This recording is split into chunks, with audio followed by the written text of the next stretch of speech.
সদ্য ক্ষমতাচ্যুত স্বৈরাচার আওয়ামী লীগ সরকারের শাসনামলে দেশজুড়ে সার্বিকভাবে যে সংকট তৈরি হয়েছিল সেই সংকট কাটিয়ে উঠতে নবগঠিত অন্তর্বর্তীকালীন সরকারের সামনের দিনগুলো বেশ চ্যালেঞ্জিং হবে এমনটাই মনে করছেন বিশ্লেষকরা। কি থাকবে নবগঠিত অন্তর্বর্তীকালীন সরকারের অগ্রাধিকার, কি থাকছে দীর্ঘমেয়াদী চ্যালেঞ্জ, এই সকল বিষয় নিয়ে আজ আলোচনা করতে চাই। দর্শক সবাইকে আমন্ত্রণ জানিয়ে শুরু করছি দেশ টেলিভিশনের নিয়মিত আয়োজন দেশ সন্ধ্যার আজকের আয়োজন। আমি ফার্নেস রয়েছে আপনাদের সঙ্গে। আজ আমরা শিরোনাম রেখেছি রাষ্ট্র মেরামত ও চ্যালেঞ্জ। আর এই আলোচনায় স্টুডিওতে আমার সঙ্গে আছেন একজন সম্মানিত অতিথি, চলুন এ পর্যায়ে পরিচিত হই। আছেন ডক্টর এএসএম আমানুল্লাহ ফেরদৌস, অধ্যাপক সমাজ বিজ্ঞান বিভাগ, ঢাকা বিশ্ববিদ্যালয়। আমন্ত্রণ জানাচ্ছি আপনাকে। বলছিলাম যে পুরো রাষ্ট্র ব্যবস্থাই ভেঙে পড়েছে। সুশাসন, আইনের শাসন নিশ্চিত করা একদিকে চ্যালেঞ্জ, অন্যদিকে আমরা যেমনটি দেখছি যে প্রশাসন এবং অন্যান্য সেক্টরে চলছে চরম অস্থিরতা আর অর্থনৈতিক টানাপোড়েনও দেখতে পাচ্ছি। সব মিলিয়ে অন্তর্বর্তীকালীন সরকারের কি কি চ্যালেঞ্জ থাকছে, অগ্রাধিকার কি হওয়া জরুরি? আপনাকে ধন্যবাদ এবং যারা শুনছেন, এখন এই মুহূর্তে সবথেকে বড় চ্যালেঞ্জ হলো আইনশৃঙ্খলা রক্ষা করা এবং রাস্তার অবস্থা এবং খুবই ভয়াবহ। রাস্তাতে ছেলেমেয়েরা, ওরা তো ট্রেন না এই কাজটার জন্য, এবং তারা কি করতে হবে সেটা তো খুব ভালো করে জানে না। তারা করছে স্বাভাবিকভাবে, কিন্তু তাড়াতাড়িভাবে আপনাকে এই রাস্তার ট্রাফিক পুলিশকে অলরেডি কিন্তু 2 দিন হয়ে গেল তারা যে আপনার শপথ নিয়েছেন। পুলিশকে কয়েকটা প্রায় 500 মতো থানা তারা অ্যাক্টিভেট করেছেন, কিন্তু ঢাকা শহরের যে থানাগুলো অথবা মেট্রোপলিটন ট্রাফিক পুলিশ সেটাকে অ্যাক্টিভেট এখনও হয় নাই, যার জন্য আপনি দেখবেন সারা ঢাকাতেই একটা বিরাট একটা ট্রাফিকের একটা অবস্থা চলছে। এটাকে নিয়ন্ত্রণের ভিতরে আনা এবং রাত্রেবেলা আপনার দেখবেন সারা ঢাকাতেই, আমি সারা দেশের খবর বলতে পারবো না, তবে অনেক জায়গাতেই শুনেছি রাত্রেবেলা এক ধরনের অস্থিরতা তৈরি হয় সন্ধ্যার পরে, এবং এই যে ছেলেমেয়েরা এবং বাড়ির অন্যান্য সদস্যরা সব রাস্তায় সারা রাত জেগে পাহারা দিচ্ছে, ডাকাতি হচ্ছে, ডাকাত আসতেছে। তো এই জায়গাটাতে যত তাড়াতাড়ি এবং দ্রুত সম্ভব আপনাকে এই জায়গাটাতে একটা কাজ করতে হবে, এটা একটা জিনিস। আরেকটা হলো যে প্রশাসনের যে জায়গাটা, সেই জায়গাটাতে আপনাকে একটু সময় দিতে হবে তাদেরকে, কারণ এই ঘটনাটা ঘটেছে হঠাৎ করে। আপনি যদি খুব ভালো করে খেয়াল করে দেখেন যে প্রায় 818 বছর আগে বাংলার একজন শাসক পালিয়ে গেছিলেন, তার নাম হলো লক্ষণ সেন। 818 বছর পরে আবার একই একটা ঘটনা ঘটলো যে একজন শাসক না, একদম প্রভাবশালী শাসক, উনি আবার পালিয়ে গেছেন মানে উনি এখান থেকে চলে গেছেন এবং কাউকে না বলেই চলে গেছেন।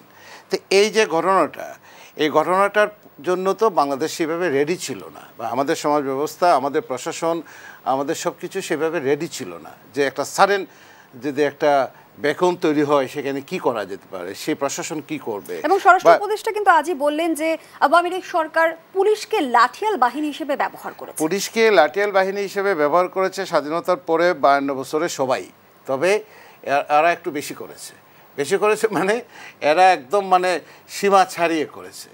সবাই করেছে কম বেশ, কিন্তু এরা একদম কোনো নীতি নৈতিকতা একদম ছাড়া সারা দেশটাকে বিভক্ত করা, পুলিশ বাহিনীকে বিভক্ত করা, প্রশাসনকে বিভক্ত করা, মানুষের মননে চিন্তার ভিতরে এক ধরনের বিভক্তি, এই মানুষকে ট্যাগ দেওয়া, এটা হইলেই তার পক্ষে না হইলেই তাকে ট্যাগ দেওয়া, এই সমস্ত জিনিস করে। তো এখন এই যে সাখাওয়াত সাহেব এক্সপিরিয়েন্স লোক, যথেষ্ট ভালো লোক এবং ওনার এক্সপিরিয়েন্স আছে, উনি সময় নিচ্ছেন, তবে আরও তাড়াতাড়ি মানে কাজগুলোতে হাত দেওয়া, বিশেষত আইন শৃঙ্খলা রক্ষার কাজে এই জায়গাটাতে।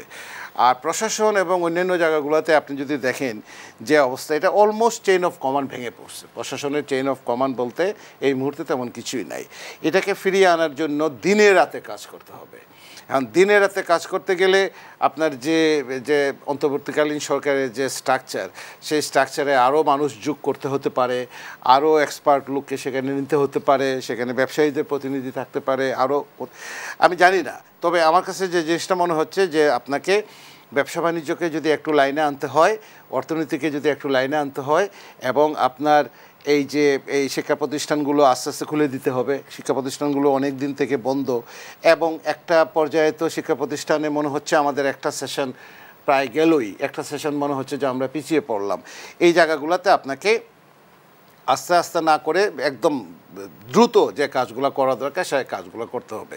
তবে দ্রুত করতে গিয়ে আপনাকে আবার কোনো কোনো জায়গাতে আগের সেই কিচ্ছা কাহিনী যদি ফেরত নিয়ে আসা হয় তাহলে আবার মুশকিল হয়ে দাঁড়াবে। একটু চিন্তাভাবনা করে কোটা আন্দোলনের সমন্বয়কারী যারা আছে তাদের সাথে একটু আলাপ আলোচনা করে তারপরে ওই ক্যাম্পাসগুলোতে যারা শিক্ষকরা আছেন, প্রতিনিধি যারা আছেন তাদের সাথে আলাপ আলোচনা করে আপনি এক একটা বিশ্ববিদ্যালয়ে আপনি একজন অভিভাবক তৈরি করতে পারেন, দিতে পারেন।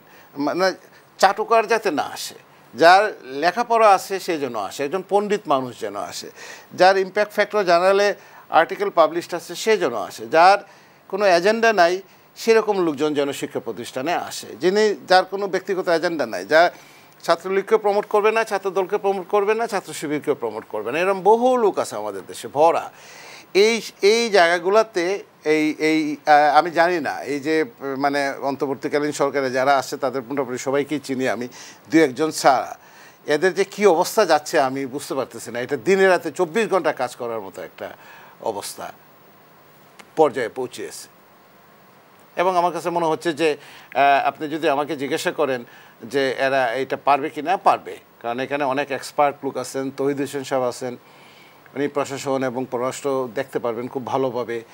আর এই যে আসিফ ভাই আছে, আসিফ তো উনি তো অনেক যথেষ্ট পরিমাণে এই সমস্ত পার্লামেন্টেরিয়ান এই সমস্ত বিষয়গুলো উনি দেখতে পারবে ভালো। কোনো ধরনের কোনো সন্দেহ নাই যে এরা তাদের কাজটা করতে পারবে। ফেরদৌস, অনেকেই কিন্তু অন্তর্বর্তীকালীন সরকারের মেয়াদ কতদিন হবে সেটা নিয়ে কিন্তু প্রশ্ন রাখছে।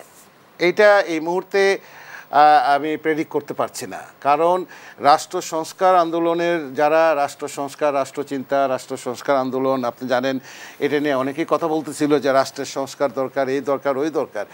এইটা নিয়ে যে সমস্ত পয়েন্টগুলো আসছে রাষ্ট্র সংস্কারে, সেটা নিয়ে যে সমস্ত বিরোধী দলে যারা রাষ্ট্র সংস্কার নিয়ে গত নির্বাচনের আগেও তারা তাদের ম্যানিফেস্টোতে তারা অ্যাড করেছিলেন যে রাষ্ট্র সংস্কারে, সেই পয়েন্টগুলো ধরে ধরে যদি আপনি আগান তাহলে তো অনেক সময় লাগবে। কিন্তু আপনি এখন একটা কাজ করা যেতে পারে, কোনো জায়গাতে আপনি কিছু কিছু কাজ করলেন, করে তারপরে কিছু পলিসি পেপার তৈরি করলেন, কিছু টাস্ক ফোর্স রেডি করলেন, টাস্ক ফোর্সের রিপোর্টগুলো আপনি রেডি করলেন পরবর্তী সরকারের জন্য। কারণ রাষ্ট্র তো আলটিমেটলি পলিটিক্যাল গভর্নমেন্ট চালাবে, রাজনৈতিক দলগুলো চালাবে, রাষ্ট্র তো আর অন্তর্বর্তীকালীন সরকার চালাবে না।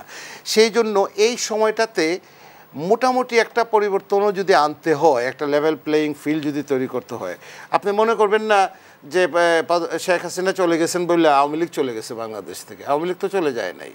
বা তার যে একটা ডিপ স্টেট তৈরি হয়েছিল এখানে, সেই ডিপ স্টেটে প্লেয়াররা তো এখান থেকে যায় নাই। ব্যবসায়ী মহলে যে একটা গ্রুপ ছিল, সাংবাদিকতা মহলে ছিল, শিক্ষকদের মহলে ছিল, বিশ্ববিদ্যালয়ে ছিল, সব জায়গাতেই যে একটা ডিপ স্টেটের অ্যাক্টররা যারা ছিল, যারা কাজ করতো, তারা তো যায় নাই, তারা তো আছেই দেশে এখনো, তাই না? যেমনটি দেখলাম যে বিক্ষোভের মুখে গতকাল প্রধান বিচারপতি সহ 6 জন বিচারক পদত্যাগ করেছেন এবং শোনা যাচ্ছে যে জুডিশিয়াল কু করার একটা ষড়যন্ত্রের পরিকল্পনা ছিল। এটা আমি একদম 100% বলতে পারবো না, কারণ এই জিনিসটা ওনারা কি কারণে ডেকেছিলেন, ওনারা পারমিশন নেওয়ার কথা ছিল কিন্তু পারমিশন নেন নাই। এটা প্রধান বিচারপতি কিন্তু এটা এই ধরনের মিটিং, বিশেষত এইরকম একটা পরিবেশ পরিস্থিতিতে আইন ও সংসদ মন্ত্রণালয়ে, সংসদ বিষয়ক মন্ত্রণালয়ে যেহেতু উপদেষ্টা আছেন, তাদের কাছ থেকে কোনো ইন্ডিকেশন ছাড়া, কোনো কিছু ছাড়া এই ধরনের একটা ফুল কোর্ট ডাকা, এইটা একটা শঙ্কার ব্যাপার। আমি জানি না তারা কেন ফুল কোর্ট ডেকেছিলেন, কী উদ্দেশ্যে ডেকেছিলেন। যে সমস্ত স্ক্রিনশট আসছে সোশ্যাল মিডিয়াতে যে কেন ডাকা হয়েছিল, কি কারণে ডাকা হয়েছিল, সেই সমস্ত জায়গাগুলো থেকে একটা সন্দেহ তো থেকেই যায়। কারণ আপনার একটা বিপ্লবের পরে এক ধরনের প্রতি বিপ্লব তো হয়ই, এবং এই বিপ্লবটাকে আপনি ওই মার্কসিয়ান সেন্সে বলতে পারবেন না যে একটা মার্কসিয়ান সেন্সে একটা রিভলিউশন হয়েছে এখানে, বা এটাকে একটা ইসলামিক বিপ্লব হয়েছে সেটাও বলতে পারবেন না, বা এটা একটা আমরা যে ধরনের দেখি এটাকে আমরা অনেকটা বলতে চাই যে একটা নেটওয়ার্ক ভিত্তিক এই বাংলা বসন্তের মতো, যে 4-5 কোটি বাচ্চা যারা আছে, 7-8 কোটি প্রায়, যদি 9 বছর থেকে 10 বছর থেকে ধরে 30 বছর পর্যন্ত ধরেন, 8 থেকে 9 কোটি বা 10 কোটি বাচ্চারা আছে আমাদের এই দেশে। তারা নেটওয়ার্ক ভিত্তিক নেটওয়ার্ক করে একটা এজেন্ডা নিয়ে নেমেছিল। প্রথমে কিন্তু সরকার বিরোধী ছিল না, এবং আমি আপনাদের টকশোতে বলেছি যে এটা কিন্তু সরকার বিরোধী আন্দোলন না, এটা শুরুতে ছিল তাদের একটা কোটা সংস্কার আন্দোলন। কিন্তু এই সরকার বিরোধী আন্দোলনে আস্তে আস্তে সরকারই ঠেলে দিয়েছে এটাকে, সরকার বিরোধী আন্দোলনে যাওয়ার জন্য। সরকার বিরোধী আন্দোলনে যেতে গেলে কতগুলো পর্যায় পার হয়ে যেতে হয়, 4-5টা পয়েন্ট আছে। আমরা যারা রিভলিউশন পড়াই ক্লাসে, অথবা আমরা যারা এই বিপ্লব নিয়ে কাজ করি, আমরা জানি যে তাদের কতগুলো স্পেসিফিক ওয়েতে যেতে হয়। এটা একটাও গ্রামার মানে নাই, সরকার ঠেলে দিয়েছে সেই জায়গাটাতে। এবং অত্যন্ত আশ্চর্যের বিষয়, এই অ্যারাউন্ড 36 ডেজ বা 35-36 দিনেই তারা এইরকম একটা মানে মহিরুহের মতো একটা মনস্টার, মানে আপনি এটা নিয়ে প্রচুর হাজার হাজার লেখা হবে, বই হবে, সব কিছু হবে। সিম্পলি আপনি ধরে রাখতে পারেন যে আমরা বেঁচে গেছি আর কি, জাস্ট একটা মনস্টার। আমি কাউকে ব্লেম করতেছি না পার্সোনালি, আমি বললাম যে সরকারটা একটা পুরা সরকারটা একটা মনস্টারের মতো তৈরি হয়ে গিয়েছিল। আপনি কোনো কথা বলতে পারবেন না, আপনি কোনো আলোচনা করতে পারবেন না, আপনার কোনো স্বাধীন মতামত নাই, আপনি কোনো ব্যবসা করতে পারবেন না, যেখানে যান সেখানে আপনাকে টাকা দিতে হবে। আপনার এই যে রেজিস্ট্রি অফিসগুলো সব ঘুষে একদম সয়লাভ, রেজিস্ট্রার, সাব রেজিস্ট্রার, নিচে তহসিলদার পর্যন্ত শুধু টাকা টাকা আর টাকা। যে কোনো একটা ডিজি অফিসে যান, কোটি কোটি টাকার ট্রানজ্যাকশন হচ্ছে ডিজি অফিসগুলোতে। আপনি স্বাস্থ্য মন্ত্রণালয়ে ডিজি অফিসে ঢুকেন, সেখানে একদম পুরা হরিলোড। আপনি শিক্ষা মন্ত্রণালয়ে ঢুকেন, হরিলোড। আপনি পরিবেশ মন্ত্রণালয়ে ঢুকেন, হরিলোড। আপনি রেলওয়েতে ঢুকেন, হরিলোড। আপনি মানে পুরা দেশটা একটা মানে হরিলুটের পিপলস রিপাবলিক অফ হরিলুট হয়ে গেছিল। তো এই হরিলুটটা আবার বোঝানো যাচ্ছিল না সরকারের পলিসি মেকার যারা আছেন বা সরকারের যারা টপ লেভেলে যারা ছিলেন, তাদেরকে কোনো অবস্থাতেই বোঝানো যাচ্ছিল না যে এই হরিলুটটা এই পর্যায়ে। এবং শেষ পর্যন্ত প্রধানমন্ত্রী তো বলেই ফেললেন, সাবেক প্রধানমন্ত্রী, যে আমার বাড়ির পিয়ন 400 কোটি টাকা নিয়ে চলে গেছে। যখন জনগণ দেখে রাষ্ট্র ব্যবস্থায় আমরা যে সংকটগুলো দেখছি, আসলে সেটি আসলে কাটিয়ে ওঠা এতটা সহজ নয়। এটা এত সেই সহজ জায়গা না। থেকে কিন্তু রাষ্ট্র মেরামত না করে যদি হুটহাট করে একটা নির্বাচন হয়ে যায়, তখন আসলে দানবীয় শাসনের আবার পুনরাবৃত্তি হবে না। সেই নিশ্চয়তা কি কেউ দিতে পারবে? না, কেউ দিতে পারবে না। থাকছে আপনার কাছে বিস্তারিত শুনতে চাই, একটা বিরতির সময় হয়েছে। দর্শক, দেশ সন্ধানের এই পর্যায়ে একটা বিরতি নিচ্ছি, সাথেই থাকুন।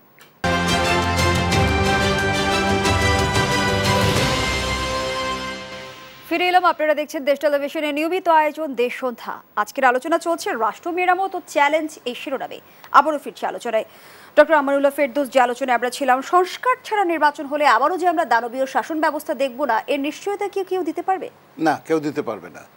আপনি যদি সংস্কার না করে আপনি যদি আবার একটা পার্লামেন্ট নির্বাচনে যান, যে এক্সিস্টিং যে মডেল আছে সেটাতে আপনি মোটামুটি একই রকম পার্লামেন্ট দেখবেন, একই রকম পার্লামেন্টে আসবে। আপনি আপনি আপনি এই নির্বাচন কমিশন তো থাকবে না। আমি জানি না এর ভিতরে ওনারা পালিয়ে গেছেন কিনা, কিন্তু এই নির্বাচন কমিশন তো থাকবে না, তাই না? এই নির্বাচন কমিশন যদি নাও থাকে, একটা নতুন নির্বাচন কমিশন যদি গঠিত হয় সবার মতামতের ভিত্তিতে, সেই নির্বাচন কমিশনের যে আইন কানুনগুলো আছে, আইন কানুনের কিন্তু কোনো অভাব নাই। আমি নির্বাচন কমিশনের আইন কানুনগুলো খুব ভালো করে ঘাটাঘাটি করে দেখেছি, আইন কানুন খুবই চমৎকার। কিন্তু তাকে পলিসি লেভেলে ইমপ্লিমেন্টেশন করার জন্য, ফিল্ড লেভেলে ইমপ্লিমেন্ট করার জন্য তার যে পলিসিগুলা, যে স্ট্র্যাটেজিগুলা, সেগুলা নাই। সেগুলো তৈরি করতে হবে। এবং আপনাকে নির্বাচনকে নিয়ে বাংলাদেশে যে মানে ঘটনাটা তৈরি হয় পুরা নির্বাচন ব্যবস্থাকে নিয়ে, সেই জায়গাটাতে যদি আপনি সংস্কার না করে সরাসরি নির্বাচনের দিকে যেতে চান, তাহলে প্রচুর টাকা পয়সা, পেশি শক্তি। আপনাকে একটা জিনিস মনে রাখতে হবে, আমি আগেও বলছি যে শেখ হাসিনা চলে গেছেন, কিন্তু তার লোকজন তো রয়ে গেছে, এখানে রয়ে যায় নাই। তারপরে এখানে যে সমস্ত টাকা পয়সা, যারা চুরি ডাকাতি করে টাকা পয়সার মালিক হয়েছে, তারা তো সমাজের ভিতরে রয়ে গেছে, তাই না? তারা তো টাকা পয়সা নিয়ে আবার মাঠে নামবে। তাহলে নির্বাচনী ব্যবস্থাটা কেমন হওয়া উচিত, অথবা পৃথিবীর অন্যান্য দেশে যারা সংসদ নির্বাচন করে তারা কীভাবে সংসদ নির্বাচন করে, তাদের সংসদ নির্বাচন করতে তো টাকা লাগবে, মেয়র নির্বাচন করতে তো টাকা লাগবে। কি পরিমাণ টাকা লাগবে, টাকার সোর্সটা কী, কোথা থেকে টাকাটা আসবে, তার অ্যাকাউন্টেবিলিটিটা কী, তার গুড গভর্নেন্সটা কী। হ্যাঁ, কালো টাকা যদি সেখানে, এই যে টোটাল নির্বাচনী ব্যবস্থাটাই তো একদম ভেঙে পড়ছে। নির্বাচন বলতে তো কিছু নাই বাংলাদেশে। ধরেন আপনার গত 2টা নির্বাচন তো মানে ধরেন আপনি, এটা তো কিছুই না, অথচ আপনাকে এটাকে হজম করতে হয়েছিল, আমাদেরকে হজম করতে হয়েছিল। এবং এইবার যে কোটা আন্দোলনে যারা দেখলেন তাদের কিন্তু ভিতরে ভিতরে কিন্তু এরা কিন্তু ওই 2018 সালে যে কোটা আন্দোলন হয়েছিল তার এই যে জেনারেশন, কিন্তু শুধু জেনজি না, ওই জেনারেশন, তাদের ভিতরে কিন্তু কষ্টটা ওই সময় থেকেই, কিন্তু তারা কিন্তু ভোট দিতে পারে নাই, বা এদেশের মানুষ কিন্তু এই যে ভোটাধিকার চলে গেল, এখন আপনি সেই ভোটাধিকার যদি আবার প্রতিষ্ঠা করতে চান সমাজের ভিতরে, এটা গেল একটা, যে আপনি যে ফিল্ড লেভেলে আপনি যারা দিবে, তারপরে সংসদের কম্পোজিশনটা কেমন হবে, সংসদে আপনি যারা ভোট পেল, একজন এই 2 লক্ষ ভোট পেলেন, আরেকজন 1 লক্ষ ভোট পেলেন, এখন ওই 1 লক্ষ ভোট যিনি পেলেন এটা কোনো দাম নাই, এটা ভ্যালুলেস। এখন পৃথিবীর অনেক দেশে আছে যে যত ভোট পেয়েছে তার ভিত্তিতে একটা রেশিও করে সংসদে, তারপরে সংসদের উচ্চকক্ষ, সংসদের উচ্চকক্ষের ব্যাপারে জাতীয় পার্টি, তারপর অন্যান্য যে সমস্ত পলিটিক্যাল পার্টি, বিএনপি, তারা কিন্তু এগ্রি করেছে যে সংসদের একটা উচ্চকক্ষ রাখা দরকার। তাহলে সংসদে যদি উচ্চকক্ষ করতে হয় তাহলে তার একটা পলিসি লেভেলে চিন্তাভাবনা রাজনৈতিক দলগুলোর ভিতরে একটা ঐক্যমতে আসতে হবে যে আমরা সংসদের উচ্চকক্ষ করবো, এখনই সময়, now is the time. So এইরকম অবস্থার পরিপ্রেক্ষিতে আপনি একজন প্রধানমন্ত্রী 2 বারের বেশি থাকতে পারবেন না। কেন এই মনস্টারটা তৈরি হলো, মানে এই যে দানবীয় সরকারটা তৈরি হওয়ার পিছনে কারণটা কি, যে আমি যতবার ইচ্ছা প্রধানমন্ত্রী থাকতে পারবো। পৃথিবীর কোথাও এইরকম কিচ্ছা কাহিনী নেই, একমাত্র শুধুমাত্র রাজতন্ত্রে বিষয়গুলো ছিল। আপনাদের টিভিতেও আমরা এই 3 তারিখে বা 2 তারিখে 3 তারিখে আমি বলেছিলাম যে একমাত্র ফিউডালিজমে অথবা রাজতান্ত্রিক পরিবেশের ভিতরে এই ধরনের ছিল, এবং এটা শুধু ওনাদের ভিতরে ছিল না, ওনাদের যে যারা ওনাদের সাপোর্টার, বুদ্ধিজীবী, সাংবাদিক, শিক্ষক যারা আছেন সমাজে, কোনো অল্টারনেটিভ নাই, আপার কোনো অল্টারনেটিভ। আমরা একসময় দেখতাম যে সমাজ বিনির্মাণ কিংবা রাষ্ট্রের যে কোনো ক্রান্তি লগ্নে কিন্তু বুদ্ধিজীবীরা অবদান রেখেছে, সেই জায়গা থেকে বুদ্ধিজীবীটাকে শেষ করে দেওয়া হয়েছে, বুদ্ধিজীবী শ্রেণীকে আসলে দলীয়করণ করা হয়েছে। শুধু দলীয়করণ করা হয় নাই, বুদ্ধিজীবী শ্রেণীটাকে একদম মোটামুটি শেষ করে দেওয়া হয়েছে। বুদ্ধিজীবী যাতে সে দাঁড়াতে না পারে, সে যাতে কথা বলতে না পারে, এমন ব্যবস্থা করা হয়েছে চারদিক থেকে একদম নাবিশ্বাস তোলার মতো অবস্থা, কিচ্ছু নিয়ে কথা বলা যাবে না। আমি একটা লিখলাম যে আপনারা বলতেছেন যে আমাদের ইখতিয়ারউদ্দিন বিন বখতিয়ার খলজি বাংলাদেশে কারিকুলাম এবং টেক্সটে আসছে ডাকাত হিসেবে এসে ঢুকছে, এভাবে বলা, অথবা সেখানে বাচ্চাদেরকে নিয়ে এমনভাবে কথাবার্তা, এই যে এমন কিছু কন্টেন্ট দেওয়া হয়েছে সেখানে, যে কন্টেন্টগুলো আমাদের সংস্কৃতির সাথে যায় না বা আমাদের সাথে যায় না। আপনি কোনো ধরনের কোনো চিন্তাভাবনা না করেই আপনার, এবং যাদেরকে রাখা হয়েছিল সেখানে যে এডিটর হিসেবে অমুক তমুক জাফর ইকবাল সাহেব, তারা কেউ দেখেই নাই, এডিটই করে নাই। আমি একটা লিখলাম যে এই জিনিসটা আরও সময় নিয়ে চিন্তাভাবনা করে 4 কোটি 5 কোটি বাচ্চা পড়াশোনা করবে। চট করে আমার বিরুদ্ধে রাষ্ট্রবিরোধী অভিযোগ নিয়ে আসলেন শিক্ষামন্ত্রী স্বয়ং তিনি দীপুমণি ফোন করে ঢাকা বিশ্ববিদ্যালয়, আমি পার্সোনাল বিষয়টা আনতে চাচ্ছিলাম না, আমি খালি বাইরে কথা বলে রাষ্ট্রবিরোধী কিংবা রাষ্ট্রদ্রোহী কিভাবে রাষ্ট্রদ্রোহী, আমি আলোচনা একটু ফিরতে চাই, আবারও বিরতির সময় হয়েছে, বিরতি নিয়ে ফিরছি। দর্শক, দেশ সন্ধানের পর্যায়ে আবারও বিরতিতে যাচ্ছি, সাথেই থাকুন।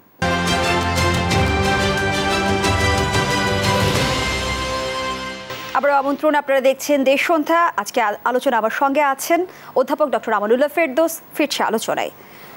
স্যার, যে আলোচনায় আমরা ছিলাম যে একটি দেশে ভিন্ন মতের মানুষ থাকবে, এটি তো স্বাভাবিক, কিন্তু শুধুমাত্র মতের অমিল হলেই রাষ্ট্রদ্রোহিতার ট্যাগ লাগিয়ে দেওয়া হতো। অ্যাবসলিউটলি, একটা দেশে সব ধরনের মানুষ থাকবে, মাল্টিকালচারাল।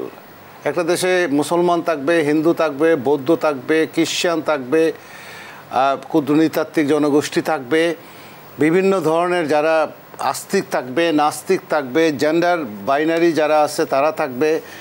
আপনি একটা সমাজ তো this is the beauty of the society, এবং এটাকে বলা হয় মাল্টিকালচারাল সোসাইটি, মাল্টিকালচারালিজম, মাল্টিকালচার আইডিয়াস। এটাকে, এই ফ্লেভারটাকে নষ্ট করছে গত 52 বছরে রাজনৈতিক দলগুলা, এবং গত কয়েক বছরে এই গত সরকার। আপনি দেখেন 1972-75 অর্পিত সম্পত্তি আইনটা করার পরে লক্ষ লক্ষ এদেশের হিন্দু সম্পত্তি কারা দখল করলো। আপনি ঢাকা বিশ্ববিদ্যালয়ের প্রফেসরদের বই পড়েন, আপনি আবুল বরকাতের বই পড়েন, যে আওয়ামী লীগের এই যে এটার নাম কি বলে, এই যে তাত্ত্বিক, তার বই পড়েন, দেখবেন আপনি সেখানে কারা দখল করছে, কোন কোন গ্রুপগুলো তারা, সবাই দখলে ছিল, তবে সবথেকে বেশি দখল করছে কারা, আওয়ামী লীগ। তাহলে আপনি দেখেন এটা এইবার যে জিনিসটা আমরা এবং এই যে আন্দোলন গত কয়েক বছরে দেখবেন দুই একটা ছিটে ফুটা ঘটনা যেগুলো ঘটছে, মন্দিরে আক্রমণ রানা দাশগুপ্ত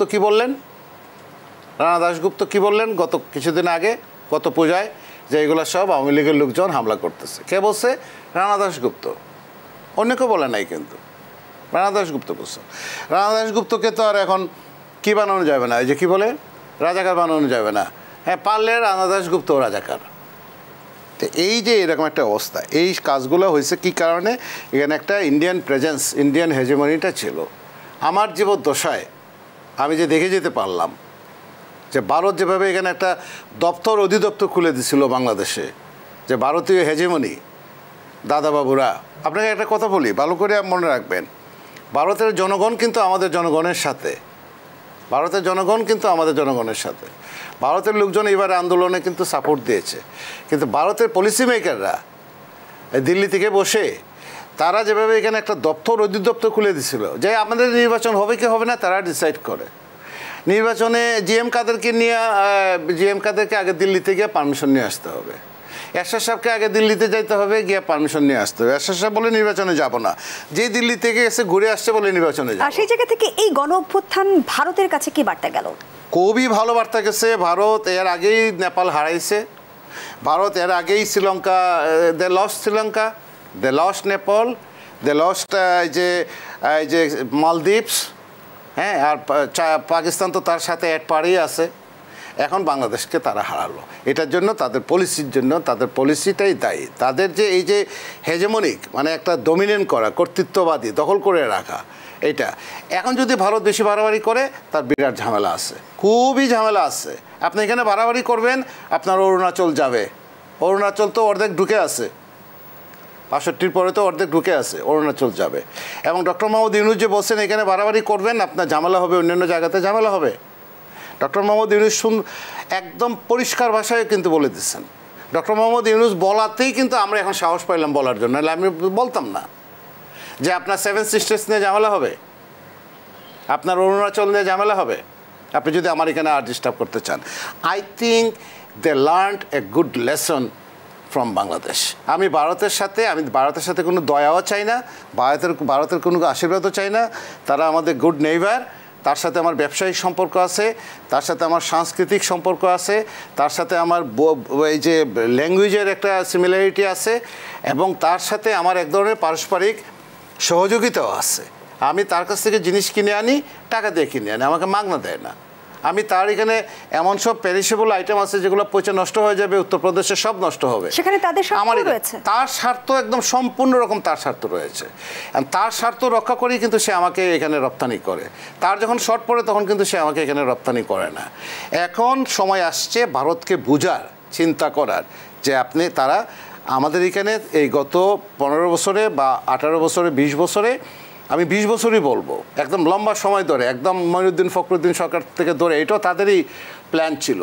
তারা এই লেসনটা তাদের নেওয়া উচিত এবং তাদের অ্যানালিসিস করা উচিত, যে আপনি এই 180 মিলিয়ন লোক, পৃথিবীর 50টা দেশের একত্র করলে জনসংখ্যা 180 মিলিয়ন হয় না, আর আপনি একটা দেশের ভিতরে 180 মিলিয়ন জনসংখ্যা, ইটস এ ভাইব্রেন্ট কান্ট্রি। এটা উঠে যাওয়ার, না ওঠার কোনো ধরনের কোনো মানে কথা নাই। এখানে আমার তাকে আসলে রক্ত দিয়ে দেশ স্বাধীন করতে হয়েছে। সব চুক্তি এখন প্রকাশ্যে আনা হবে, সমস্ত চুক্তি এখন প্রকাশ্যে আনা হবে। তারা যদি করিডোর চায়, করিডোর কি শর্তে পাবে, আমরা কোথায় করিডোর পাবো, আমাদেরকেও শিলিগুড়ি করিডোর দিয়ে আমাদেরকে ওইদিকে করিডোর দিতে হবে। তারা যদি আমাদের দিকে করিডোর চায়, তার ডেপ্রিসিয়েশন কী হবে, তার কোন কোন শর্তে হবে, সেটা আমাদেরকে সেই চিন্তাভাবনার ভিতরে আনতে হবে। আশা করি এই কাজগুলা এই সরকার যদি একটু প্লাস মাইনাস করে যায়, তাহলে আমাদের জন্য ভবিষ্যতের জন্য সুবিধা হবে। সবচেয়ে বড় কথা, আমরা দেখে গেলাম যে ইজ্জত সম্মান নিয়ে আমরা আবার আমাদের হারানো যে ইজ্জত সম্মানটা ছিল, একটা মানুষ হিসেবে যে আমাদের একটা মর্যাদা ছিল, আজকে দেখেন ফেসবুক, সোশ্যাল মিডিয়াতে মানুষ লিখতে লিখতে পাগল হয়ে যেতেছে, কত আজে বাজে লিখতেছে, এই সেই অমুক তমুক অমুকের সম্পর্কে ভালো লিখতেছে, খারাপ লিখতেছে। কই, কাউকে তার আয়না করে নিয়ে যাচ্ছে না? আমি তো বহুবার, আমার ছাত্র, আমার দুঃখ লাগে, বহুবার আমি হারুনকে বলছি, কই হারুন একটা কথা শুনে নেই। মনিরকে বহুবার বলেছি, একটা কথাও শুনে নেই, কারণ তারা এত এম্পাওয়ার্ড ছিল। এই জিয়া, এই যে জেনারেল জিয়া তখন ছিল কর্নেল, আমার আন্ডারে, এই যে আমাদের আন্ডারে কোর্স করছে সেখানে, সে আমাকে একটা ডিন নির্বাচনে দাঁড়াইছে ঢাকা বিশ্ববিদ্যালয়ে। যখন দেখছে যে আমার পাশ করার সম্ভাবনা আছে, সে আমাকে ফোন করে বলে, স্যার আপনাকে গান পয়েন্টে তুলে নিয়ে যেতে পারে। Can you imagine? একটা ঢাকা বিশ্ববিদ্যালয়ের শিক্ষককে বলতেছে আপনাকে গান পয়েন্টে তুলে নিয়ে যাবে। একটা ঢাকা বিশ্ববিদ্যালয়ের সিনিয়র অধ্যাপককে বলতেছে ডিন নির্বাচনের জন্য তাকে গান পয়েন্টে তুলে নিয়ে যাবে। চিন্তা করা যায়। এবং পুরা ঘটনা যদি সব আস্তে আস্তে প্রকাশ করা শুরু করি, তাহলে সমাজে মানুষ নিতে পারবে না। এটা প্রকাশ করা উচিত না, বলা উচিত না যে এইরকম অবস্থার ভিতরে ছিলাম। আপনি মনে করছেন যে এই ছেলেমেয়েরা এমনিতেই এরা কষ্ট পেতে পেতে পেতে পেতে পেতে পেতে এদের মানুষের কোনো মর্যাদা রাখা হয়েছিল? কোনো একটা হলে এটা মানুষের মতো, প্রাণীর মতো বসবাস করতো। ঢাকা বিশ্ববিদ্যালয়ে যখন আমি ক্লাস নিতে যাই, সকালবেলা যখন ছেলে মেয়েদের চেহারার দিকে তাকায় থাকি, তখন মনে হচ্ছিল যে আগে এই ছেলে মেয়ে, এরা রাতে ঘুমাতে পারে নাই, ভালো খাবার খেতে পারে না। কেন ভালো খাবার খেতে পারে না? বরাদ্দ নাই। বরাদ্দ আছে, বরাদ্দ 50 টাকা 20 টাকা খাবার খাচ্ছে। বরাদ্দ নাই, তার নামে একটা রুম বরাদ্দ নাই, বরাদ্দ আছে, কিন্তু সেখানে 10 জন লোক ঢুকে গেছে। যেমনটি রাজনৈতিক বিশ্লেষকরা বলছে যে বাংলাদেশের রাজনৈতিক দলের চরিত্রগুলো অনেকাংশে একই। কিন্তু এই গণ অভ্যুত্থান থেকে যদি কোনো শিক্ষা না নেয় এরা, কিন্তু আমি কিন্তু আবারও বলি, অনেকে বলে যে আমান স্যার এনজিও কনসেপ্ট নিয়ে কথা বলে, ওয়ার্ল্ড ব্যাংক এনজিও কনসেপ্ট নিয়ে কথা বলে। আরে আপনি সোশ্যাল ক্যাপিটাল যেটা তৈরি করছে এই ছেলেমেয়েরা, এবার যে লেজিটিমেসি তৈরি করেছে, যে আপনার অথরিটি তৈরি করেছে, যে এজেন্সি তৈরি করেছে এরা, এবার ওই 35শে জুলাই না 36শে জুলাই বলে 36 ডেইজে তারা যে জিনিসটা তৈরি করেছে, একে চ্যালেঞ্জ করে প্রতিবিপ্লব করবেন, অন্য কিছু করবেন, এই চিন্তা থেকে একদম সরে যান। শেষ করছি দেশ সন্ধ্যার আজকের আয়োজন। ধন্যবাদ আমাদের সাথে থাকার জন্য।